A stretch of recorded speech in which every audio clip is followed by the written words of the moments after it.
can start? Hello. Good morning, dear Prime Minister, dear Keir, dear Ursula, dear Ministers, dear High Representative, dear Maros. Let me begin by thanking Prime Minister Keir Starmer for hosting us here in London for what has been a timely and truly productive summit. A few months ago, Prime Minister, you spoke of your ambition to reset the relationship between the United Kingdom and the European Union. Today, I'm proud to say we together have delivered on that ambition. You succeeded, we all succeeded. The agreements we have reached today mark not just progress, but a new chapter in the relationship between the United Kingdom and the European Union, the start of a renewed and strengthened strategic partnership. Over the past months, we have worked tirelessly to rebuild trust. As we discussed during my visit to Downing Street in December, in an increasingly volatile world, deeper collaboration between like-minded partners, natural allies like us, is not a luxury, it is a necessity. Then back in February, I invited you to join the European Union 27 leaders at a retreat in Brussels to discuss defence matters. There I felt a new positive energy in our relationship. I saw the great potential of what we can accomplish together to make real, tangible progress for the people of the European Union and the United Kingdom. Since then, we have worked hand in hand to support Ukraine, to increase pressure on Russia, to stabilize and strengthen the transatlantic partnership, and to uphold international law and defending the United Nations Charter amid growing security threats. We have been proud of the fruits of that collective effort. A joint statement on cooperation on global issues, a security on defence partnership, and a common understanding and a renewed agenda for cooperation. These agreements represent more than just words on paper. They are a reflection of our shared commitments to security, to prosperity, to development, and to the people we serve on both sides of the Channel.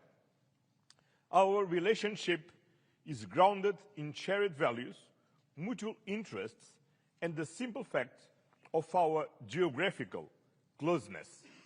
We are neighbours, allies, partners, and we are friends. Times are changing. The rules-based international order is under attack. Multilateralism is being tested, and the European Union and the United Kingdom are providers of global stability. We must be guardians of the rules-based global order.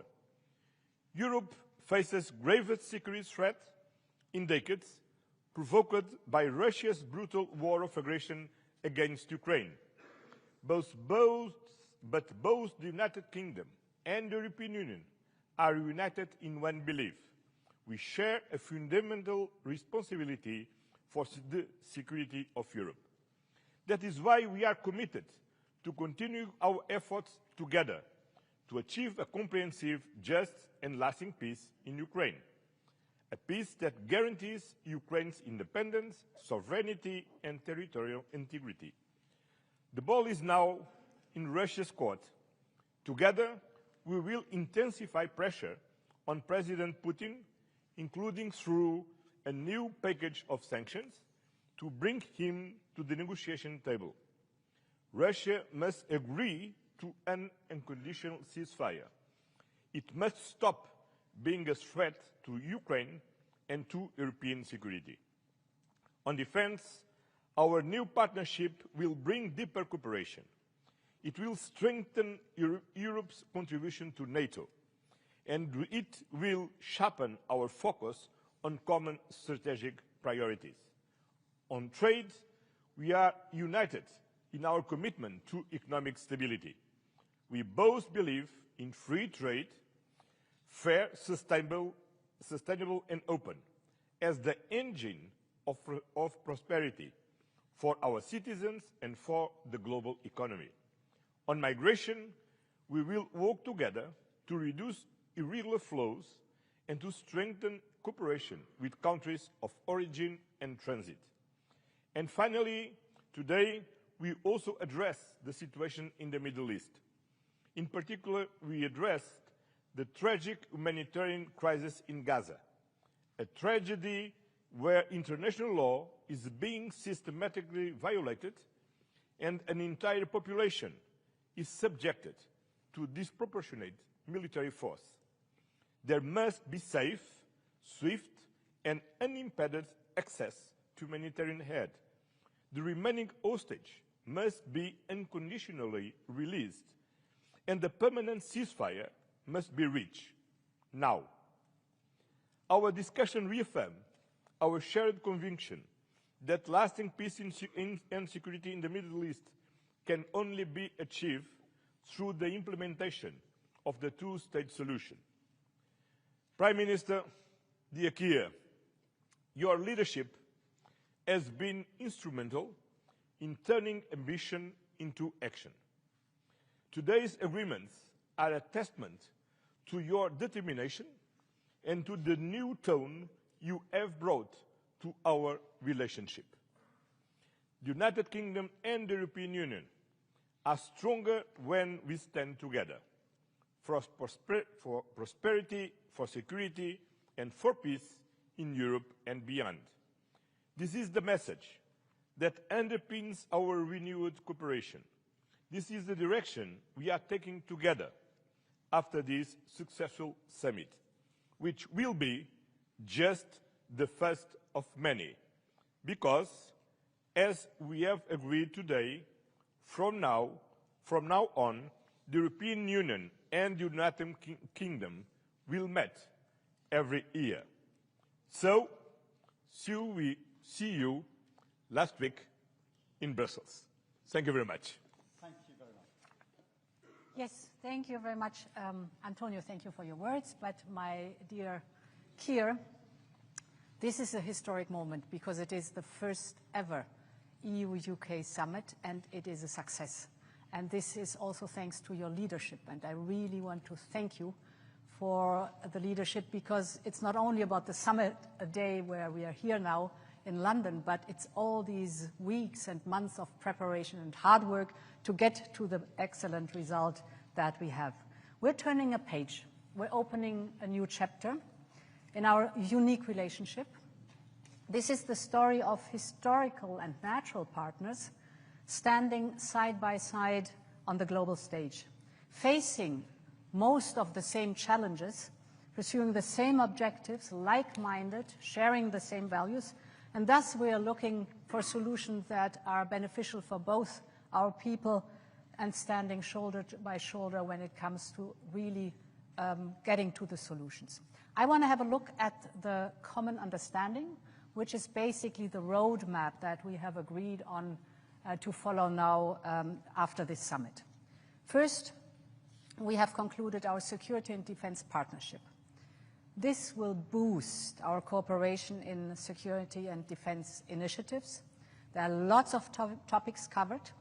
For example, on the defense industry, but also military mobility, peace building, crisis management, or the countering of hybrid threats, just to name a few. And this is the first step towards UK participation in Europe's defense investment program. We call it SAFE. It's 150 billion euros of loans for joint procurement, and this security and defense partnership opens the door towards the joint procurement. We need another second step, but this joint procurement we've discussed will increase our readiness, will close military gaps that we have, and will increase, that's of most importance, our interoperability when our armed forces are going on missions together. It will create new opportunities, of course, for our defense industries, and, as I said, open the option for stronger, more coordinated support also for Ukraine. That's important either through joint procurement of military capabilities that then are brought to Ukraine, or for direct investment in Ukraine's defense industry. This is against the backdrop that we stand united behind Ukraine's fight for survival, and that we are strongly committed to a full and unconditional ceasefire leading to a just and lasting peace in Ukraine. My second point is that I want to speak about what lies at the heart of our partnership, and that's the people. Millions of families and friendships are on both sides of the channel. I am thinking back of my times as a student here in London, and from that experience I know the first place abroad you go when you're a young person, it's an impression for life. You fall in love with the city and the country, and for the rest of your life you are the best ambassador for this country. Therefore, I'm so glad that we have agreed that we will have Erasmus Plus for young people, and that we will work towards a youth experience scheme. It's just about this experience. This will allow the next generation to once again live and study in each other's countries, and this will build friendships that will last a lifetime. Turning to what connects us further, that is the topic energy and joint climate goals. Today, we have decided to explore the UK participation in the EU's electricity market. It's good for the stability of energy flows. It is good for our common energy security, because we know that a bigger market will also be good for lowering the energy prices, and it will attract more private investment because of the regulatory stability and predictability that is there to tap into the vast potential that the North Sea offers, specifically for renewable, cheap, and homegrown energy. In addition, we're both committed to leading by example on the path to net zero. And that's why we've also agreed to work towards linking our emission trading system. A larger integrated system is a big step forward in decarbonization and creates a level playing field. Today, we also decided to facilitate trade flows of agri-food products between us and to work towards a common sanitary and phytosanitary area. That means more certainty, more stability for farmers and food producers and fishermen and fisherwomen on both sides of the channel, safer food with greater trust from the consumers, and together with the Windsor framework, this will also bring additional benefits for Northern Ireland. It will further ease the movement of agri-food goods between Great Britain and Northern Ireland, and Northern Ireland will continue to enjoy dual access to both the EU single market and the UK internal market. And in addition, it's a lot what we have agreed on. In addition, we have reached an agreement on fisheries, ensuring reciprocal access to waters until 2038. This is so important for long-term stability and predictability. And we have agreed to preserve the historic tariff-free trade in steel products. Steel is a vital sector for both our industries, so this decision is great news. Finally, I'm coming to an end. On justice and migration, we're stepping up our cooperation to keep our citizens safe. That means more joint operational work, especially through Europol, and seamless exchange of information. Because as we all know, crime doesn't stop at borders, neither should our response.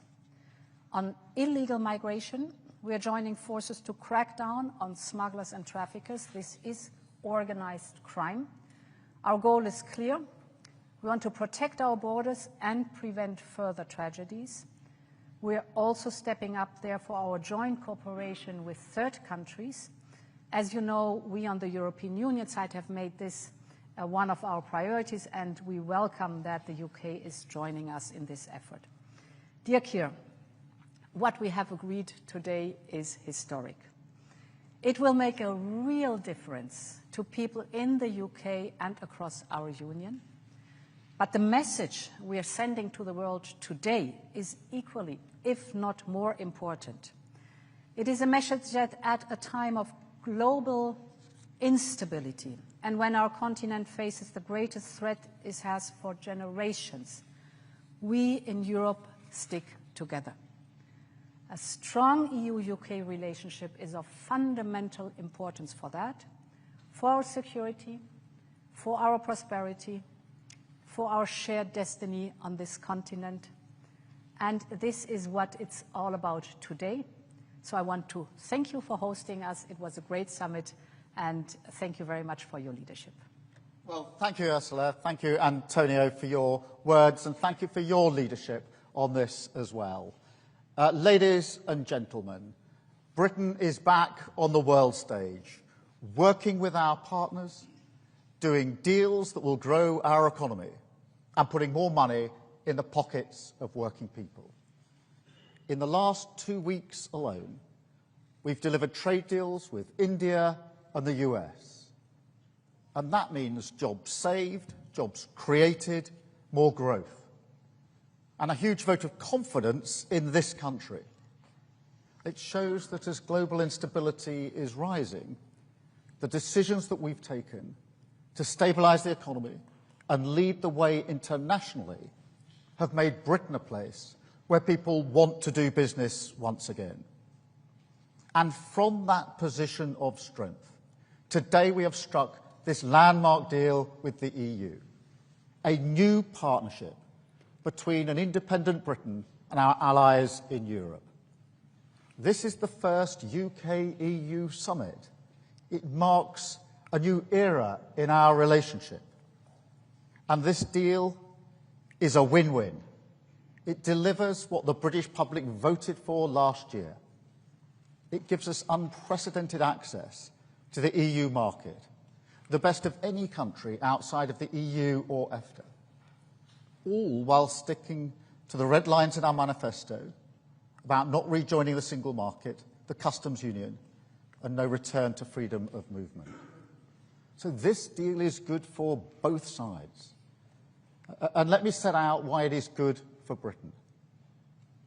We've struck an SPS deal to make food and agricultural trade with the EU cheaper and easier, and that is slashing red tape and bureaucracy. And that means lower food prices at checkouts, more choice in our supermarkets, and of course more money in people's pockets. It will boost British exporters because once again, after a long absence, we'll be able to sell Great British burgers, shellfish and other products into the EU. We've also struck a new defence and security partnership to strengthen our cooperation and strengthen our security, which is vital in this dangerous new era. And it will open the door to working with the EU's new defence fund, providing new opportunities for our defence industry, supporting British jobs and livelihoods. We're also increasing our cooperation on emissions trading, saving UK businesses from having to pay £800 million in EU carbon taxes, once again supporting British businesses, backing British jobs. Next, we're increasing our cooperation on energy to drive down bills in the long term. The agreement negotiated by the last government left us with more expensive ways of working with our neighbours, despite being physically connected to the European grid by our underseas cables. Today's deal will see us work to bring these systems together again, benefiting bill payers and boosting our renewable industry in the North Sea.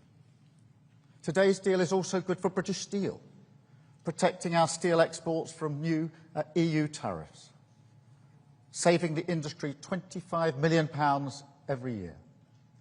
Another example of this government backing our steel sector to the hilt. We've reached a deal today on fish, protecting our access, rights and fishing areas, with no increase in the amount that EU vessels can catch in British waters. Our fishing industry will also benefit from the new SPS agreement, which slashes costs and red tape for our exports into the European market. And we already sell 70% of our seafood into that market. So that is really significant. It is also opening the gates to selling shellfish back into the EU. And I can also announce today that we're investing £360 million into our fishing industry to help them take advantage of this deal. We've acted today to strengthen our borders. The previous deal left a huge gap in our ability to work together to tackle illegal migration. So this deal closes that gap so we can work across migration routes to end the migration crisis and smash the criminal gangs. We're boosting our cooperation on law enforcement, combating terrorism and serious organised crime, with better sharing of intelligence and data, including facial imaging, for the first time. Today's deal will also help British holidaymakers, as we're confirming that they will be able to use e-gates when they travel to Europe, ending those huge queues at passport control. And I call on all EU members to help make this a reality without delay. Finally, we've agreed today to cooperate on a youth experience scheme to allow our young people to travel and work freely in Europe. And I'm clear this will come with all the appropriate time limits, caps and visa requirements. So it's a long list. It shows just how much we've achieved here today.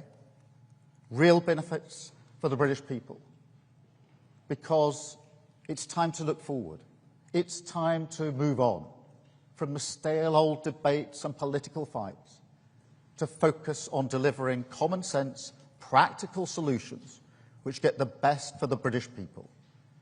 We're ready to work with all our partners, wherever it means we can improve people's lives here at home.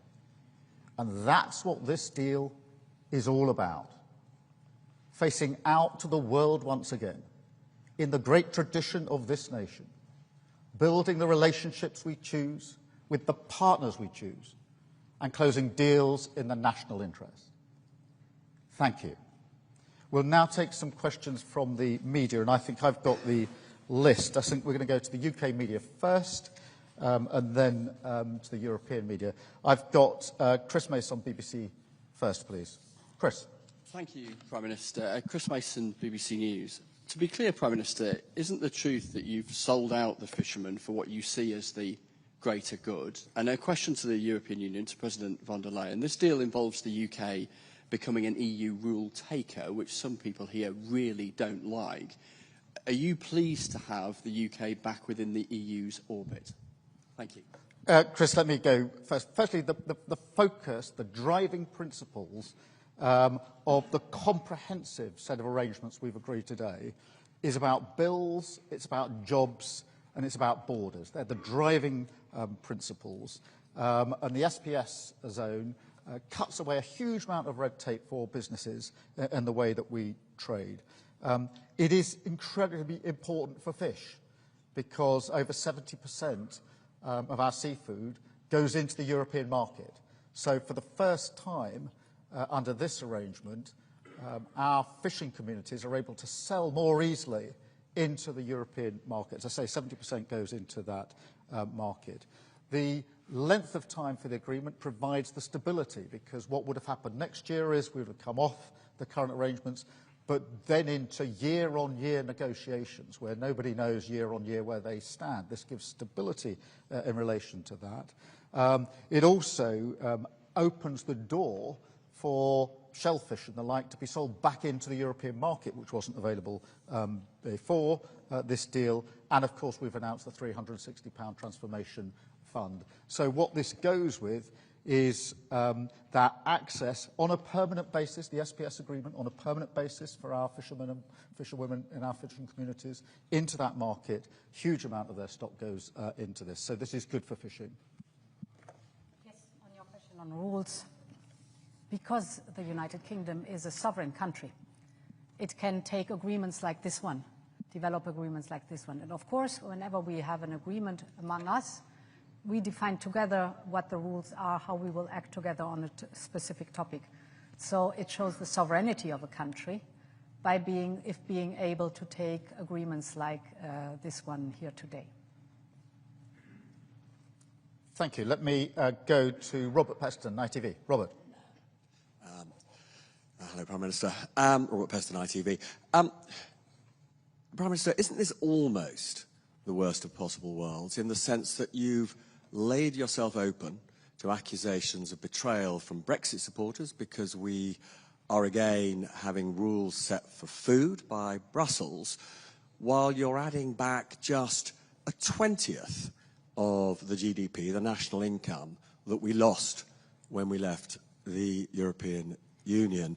And Madam President, if I may, today's framework, do you see it as an end, or do you see this as the beginning over coming years of greater integration, again, between the UK and the EU? Well, Robert, let me be absolutely clear. This is the result of serious, pragmatic negotiations that are good for our country. And they're absolutely focused on delivery, in the same spirit, with the same mindset that we struck the deal with India and with the US. So this is very good for our country. It is hugely ambitious and comprehensive. The SPS zone, really important in terms of our market access, getting rid of the red tape and the bureaucracy that otherwise would have been there, hugely important as well to Northern Ireland. Then the security and defence partnership, in an era where we're forever saying quite rightly that it's an increasingly insecure world, to be able to strike that partnership so we can cooperate better together, invest in procurement better together, and open that door to the European funding is hugely important. The emissions trading is going to be for businesses extremely welcome, because otherwise they would be paying £800 million year on year in carbon taxes. On energy, we're making permanent the current chapter and looking to access to the EU electricity market. On British steel, quotas, specific country quotas for British steel, hugely important in the current environment. On fish, that access to the market. Shellfish being opened up, again, the Transformation Fund. E-gates, which for many people will be the first discernible difference in terms of travel, ending those queues. On law enforcement, where there wasn't really enough in the current deal, operational work together on institutions like Europol, sharing data, particularly facial mapping, irregular migration. We're pushing forward way beyond the TCA in terms of what we're going to do together, and the youth experience. So the breadth and comprehensiveness of this agreement shows that if you focus seriously and pragmatically on deliverables, you can make a real difference for our country. And just like India, just like the US, other governments have talked and talked and talked with great rhetoric about what they're going to achieve, and achieved little or nothing. We rolled up our sleeves, we've been serious and pragmatic, and we're delivering a very, very good deal for our country today. Yes, on your question on the framework, I would say the common understanding, that is the document that shows that we're engaging in greater cooperation. And the Prime Minister has just described the topics. I mean, we are sharing the same interests. We're very close friends and allies, and if you look at the topic where we agree on a greater cooperation, for example, energy. We share the interest to lower the energy prices, and we share the interest to have to be more independent in producing energy, and to have more energy security and renewable energy. So that's one of the topics where we engage into. The emission trading system, fighting climate change, is the same interest we have on both sides. Security and defense, you just described it. It's a big topic where we can together really achieve big steps forward. Migration, health, hybrid threats. If you look at the roadmap that we have agreed on to develop, I mean, there's a lot of work still ahead of us. That's amazing to see. It's just a better cooperation and a closer cooperation that we are framing here. Antonio. Well, just to add that we came looking forward, not looking back. This is not about the past, it's about the future. We don't talk about our previous relationship, but we are working on a new strategic relationship. This is not a U-turn, it's a new chapter, a new strategic partnership a new security and defense partnership based on the shared values and the shared challenges that we want to address together as we express in our joint statement. Thank you. And can I come to Beth Rigby, Sky News? Thank you, Prime Minister. Beth Rigby, Sky News. You state your reputation on getting this deal, and to nail it down, you have given the European Union 12-year access to UK fishing waters, and you have agreed, having ruled it out last year, in principle to a youth mobility scheme. There are those today criticising you for backsliding on Brexit. Don't they have a point? And if I may, I need to ask you about what's happening in Gaza. The UN's aid chief has warned action from the UN Security Council is needed to, quote, prevent genocide in the Gaza Strip. Do you think it is genocide?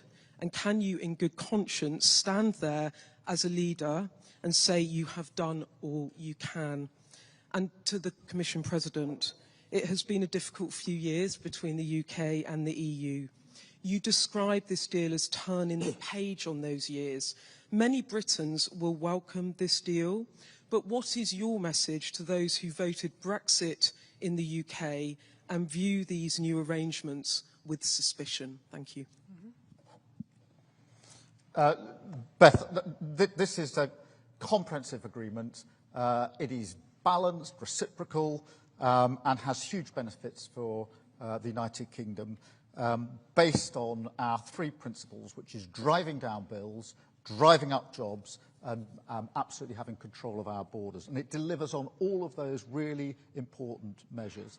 And I think it's really significant, as you'll see, supermarkets are already coming out saying how much they support the deal, because they know what this means in terms of the SBS agreement for the prices in their supermarkets, which of course are the prices impacting on working people across the country.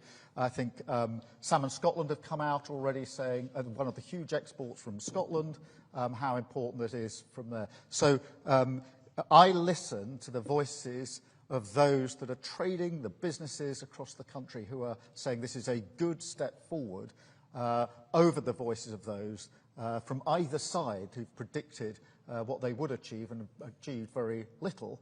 And most of the people complaining about the deal were people who are saying before they knew one single word of what it said that they were against it. So I look at how does this impact on working people? What are those supermarkets saying? What are those businesses saying? Because they're all welcoming it, and they're welcoming it for a reason. That's because it's a very, very good step in the right direction, a really important development.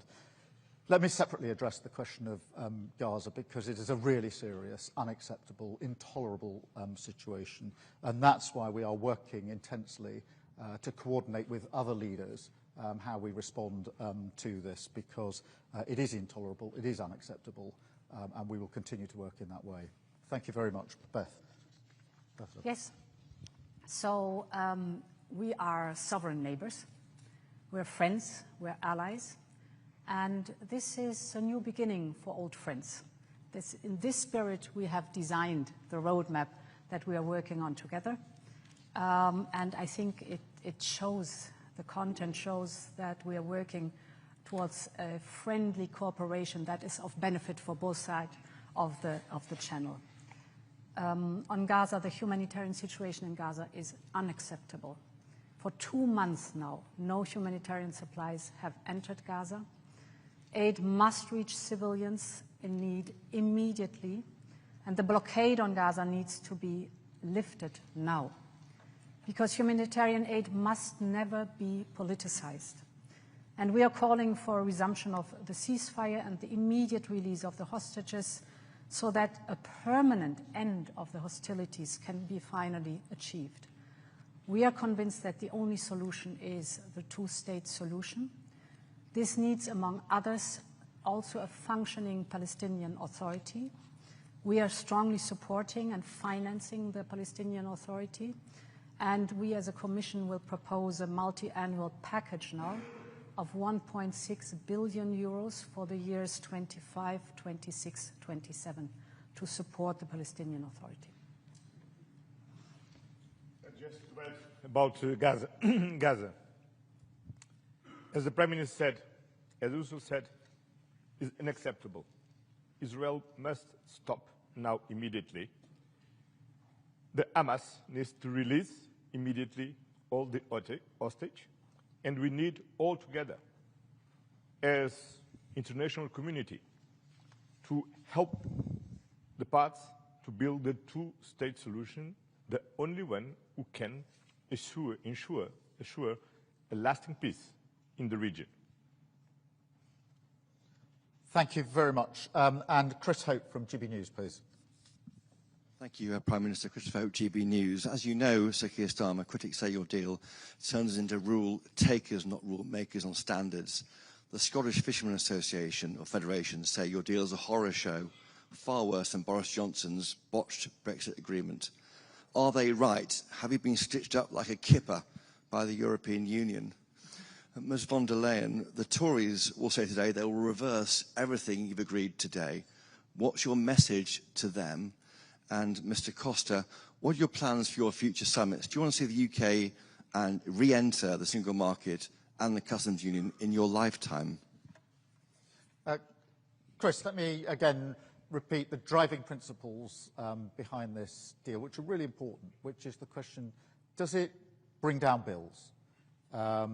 And I think it's really important to see the reaction of supermarkets, of Salmon Scotland, to begin to answer that question, because they are celebrating this because they know it will reduce prices. And we all know how hard the cost of living crisis is bearing down on working people, and therefore bringing down bills is hugely important. Does it boost jobs in security, in defence, steel, of course, and of course across all those areas affected by the SPS agreement, energy and electricity also within the scope of this. And then, of course, does it take vital measures to help protect our borders? And this goes beyond what we've been able to do before in answering those questions. So they are the principles that we set for this. I think it's important to remember in relation to fishing that next year, under the old arrangement, we didn't cease to have any EU fishing in our waters. We simply went to a year-on-year negotiation, which means there's no stability for anybody. And because of the SPS zone being permanent, that does mean for fishing communities that the fish can be sold into the European market. And when 72% of your fish is into the European market, that makes a material difference in terms of cutting the red tape and the bureaucracy. And of course, it unlocks some of the shellfish, etc., which couldn't be sold into the market at all until we made this arrangement.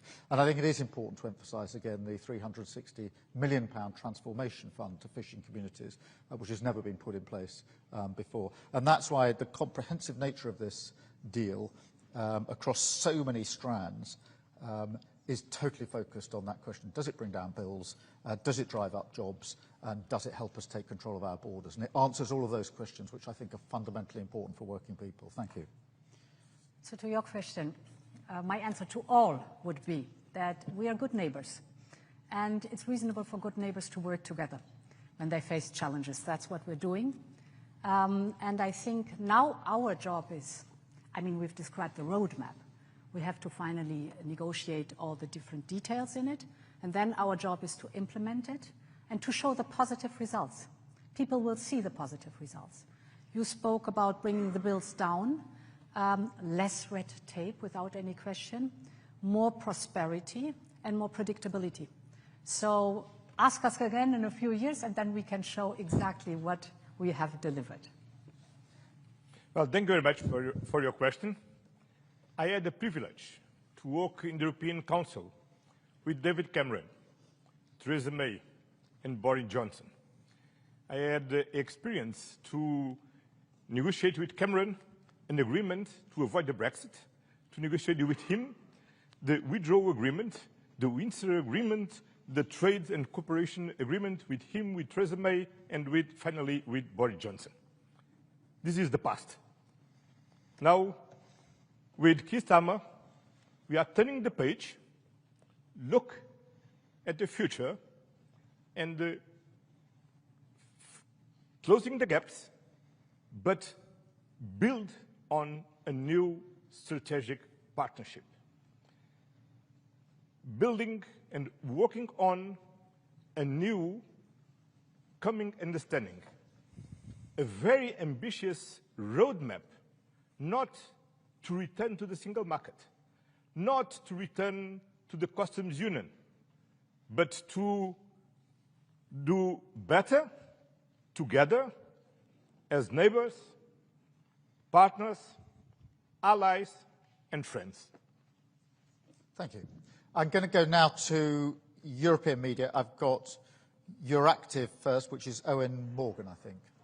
Hi, thank you, Prime Minister. Owen Morgan with Euractiv from Brussels. There's obviously plenty to dig into on the package announced today, but a question, if I may, on how this impacts the agreements that the EU and the UK already have. You'll be aware that the European Commission in December took the UK to court over its treatment of EU citizens living in the UK. That case concerns a number of potential breaches of the withdrawal agreement, the divorce deal. Could you just speak up just a little bit? I may. So the European Commission took the UK to court in December over its treatment of EU citizens living in the UK, and that concerns a number of potential breaches of the withdrawal agreement. Today's package once again talks about the full, timely and faithful implementation of those agreements. So to the Prime Minister, what assurances have you offered the EU as part of these talks on your implementation of the withdrawal agreement? To President Costa, are you satisfied with those assurances? And to President von der Leyen, does the Commission's legal action and court case still remain on the table? Thank you.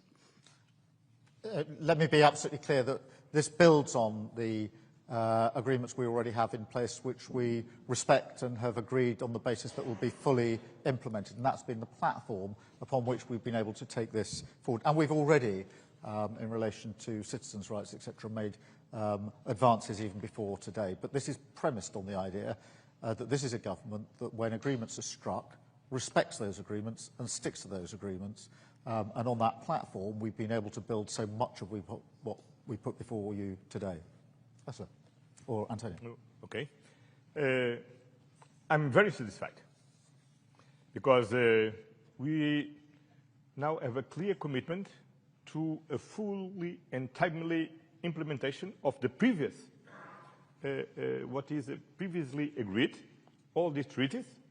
But now we have a roadmap to work together and to deliver to our citizens in the European Union and in the United Kingdom what is more important: safety, security and prosperity. And the Prime Minister translated very well what means prosperity. Prosperity means economic growth, jobs, lower inflation. And for this what we are working together, because together we are stronger and together we can deliver more to our citizens. Then I'm very satisfied and I'm looking forward for continuing to work together. Thank you. So, in former times we have agreed on a set of rules which are presently defining the framework in which we are, for example, dealing with the topic of free movement. Everyone on both sides has to abide to the rules.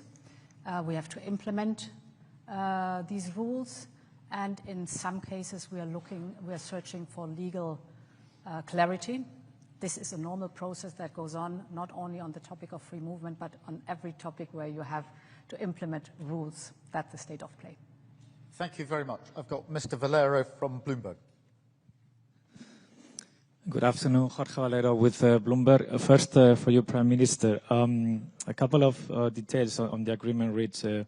What is the number of young people coming from the EU that you will consider acceptable to benefit from the new mobility scheme, and whether the EU students will pay the same fees as the UK students here?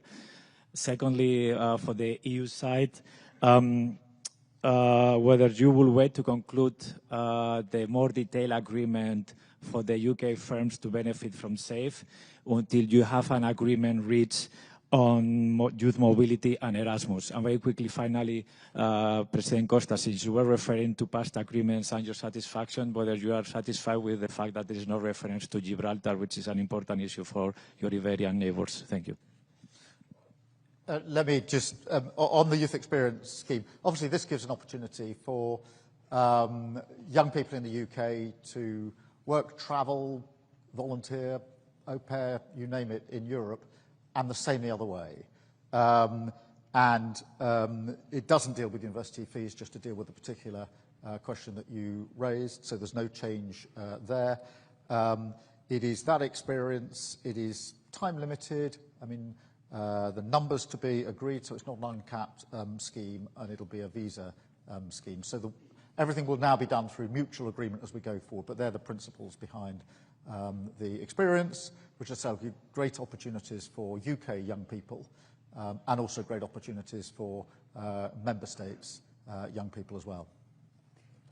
So 2 parts in your question. The second part first, because the Prime Minister just spoke about the youth experience and Erasmus+. We've very clearly said that we work towards both. What is, of course, now important to detail, to sort out all the details and to describe and then implement all the details. That is now the process that is starting, but the political will is very clearly stated in the paper. We want to work towards Erasmus+ and the youth experience scheme, which is good news for the young people. Your second question was on SAFE for the UK. Indeed, it's a 2-step approach towards SAFE. The first precondition is a security and defence partnership. That has been concluded today. And it opens the door for the UK to participate in the joint procurement under SAFE. Then there comes the second step that is necessary to negotiate a second agreement. And here we detail out, it's again a process of detailing out, budget contribution, reciprocal market access, and rules on security of supply. And this will give, that's important, in the end, the UK industrial participation. This is the goal that we have together. Well, on Gibraltar, the Commission and the United Kingdom government are talking, negotiating. Maros Sefcovic and David Lammy is making a very good job. It's an ongoing job, work, and my feeling is we are not very close to conclude this work. We are very close. No, very? Not very fast. Not very fast, sorry. An important correction. We're very close. Great. I've got ANP Lauren. Lauren. Hello, Lauren Heermans from Dutch news agency ANP. This whole summit was about starting over and jump-starting a long-lasting relationship between the EU and UK. However, on fisheries, another temporary agreement has been made for a number of years that sort of seems arbitrary, 12 years. How is that signaling a robust and lasting relationship? Why not a permanent solution? And is a permanent solution still on the table for the upcoming talks, maybe next year? In relation to fish, I think it is important that we've got the certainty in there, and I won't rehearse again what that means for UK fishing communities, the access to the market, particularly on the SPS, etc. But I think there's something bigger here which is important, because what we've achieved today is about looking forwards, not backwards. It's about not reopening all the old wounds. It's about turning a page, starting a new era, closer cooperation across a whole range of issues. And the mindset, the mood, the framing, the intent and ambition is every bit as important as the detail on the page in the very many aspects of this arrangement today. Because we jointly agreed at the beginning of this process that we wanted to look forwards, not backwards. And it's because of that we've been able to make such significant progress today. And it is from that we build forward going forward. And in an era where not many people challenge the proposition that defence and security is more uncertain than it's been for a long time, and we're entering a new era. In an era when not many people challenge the proposition that trade and the economy is entering a new era because of what's been happening in recent months. The significance of the EU and the UK coming together in this way over such a range of issues is not to be underestimated, and that's why it's genuinely a new chapter for our country, a new chapter for our relationships. And that's why I think it's such an important set of arrangements that we come to today. Thank you. I think the most important part is that this agreement brings stability and predictability for fishermen and fisherwomen on both sides of the channel. You emphasized how important that is in these days. And indeed, I mean, till 2038, that's 12 years, that is a lot of predictability, stability to really also do the necessary investments. And it's finding good solutions we've been working on for a long time, but prolonging now the time where we can live with these good solutions. Great. Just on this predictability and stability point, it's really important in the current environment we have predictability and stability because when there are uncertain times and instability, having that bedrock is hugely, hugely important. And that's why it's important to emphasise the permanent nature of the agreements that we've reached on SBS, on defence and security, etc. These are not time-limited. These are permanent arrangements, deliberately so that we can be clear about the long-term future of this relationship. And then I've got Table Media, I think it is Stephen Israel. Stephen. Yes, hello. Stephen Israel for Europe Table. I have a question. I mean, we hear a lot of announcements. I have a question on the timelines. When actually will these different agreements enter into force, or when citizens will feel the effects, for example, of the SPS agreement, of the e-gates, and then maybe for President von der Leyen on the safe regulation, how long do we think will it take to come to this agreement to connect the UK directly to these common projects, and how much the UK will have to contribute? I mean, financially, can you give a figure to us? And for President Costa, you mentioned Ukraine. If I'm not wrong, I think at this moment, or maybe in an hour, President Trump will call President Putin. What is your expectation, and what if he cannot convince Putin to agree to this unconditional ceasefire? Would you go ahead with more sanctions, and what kind of sanctions? Thank you.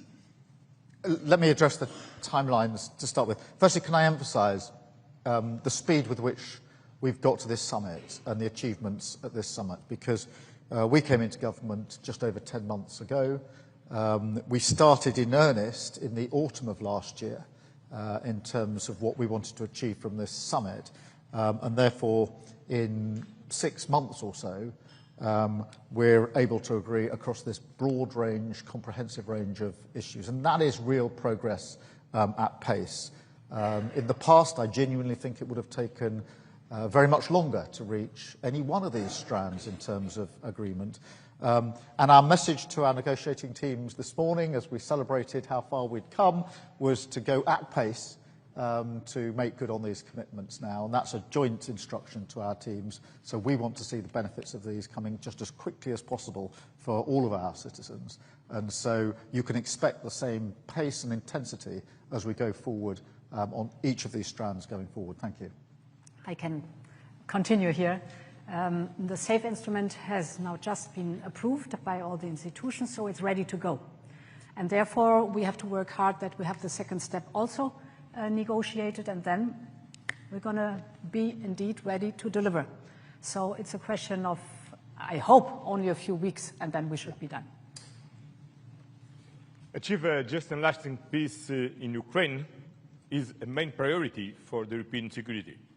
And for this is essential unconditional and immediately ceasefire from Russia. I wish all the best for this call between President Trump and President Putin. We have been very supportive of all President Trump's efforts to stop this war. We, with the strong leadership of Prime Minister Keir Starmer, built a coalition of the willing to ensure that a positive outcome of these efforts from President Trump ensure effectively a lasting peace in Ukraine and enough security measures. Then we are waiting with anxiety for the outcome of these talks, and I wish all the best for this talk, because from this talk depends a lot of the future of Ukraine and the people of Ukraine. Thank you, Antonio. Thank you, Ursula. Thank you, all of you. Thank you.